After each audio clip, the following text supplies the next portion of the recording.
This is the Lone Creator YouTube. We hope this video helps. You start by confirming prerequisites: a Google account, phone for verification, and a payment method or promo code. Now open Google Cloud Skills Boost Sign Up and sign in with the Google account. Make sure you pick the same account you use for other Google services. Once done, accept basic terms and select your country and time zone so billing options display correctly. You'll be prompted for phone verification.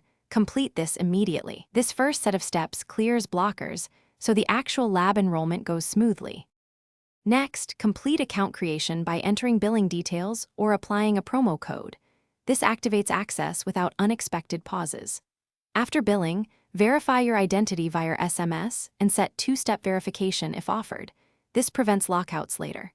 Make sure to enable Cloud Console access and grant required permissions for labs so resources can spin up.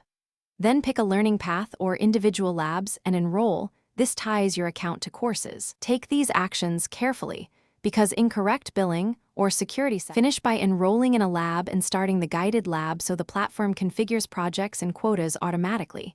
This step validates your setup.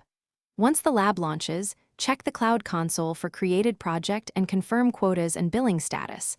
Make sure APIs are enabled. If the lab fails to start, first clear browser cache, retry in incognito, or switch regions. If problems persist, capture the error message and contact skills. Boost support with precise logs so they can resolve account or provisioning issues quickly. Thanks for watching. Consider subscribing if we helped you.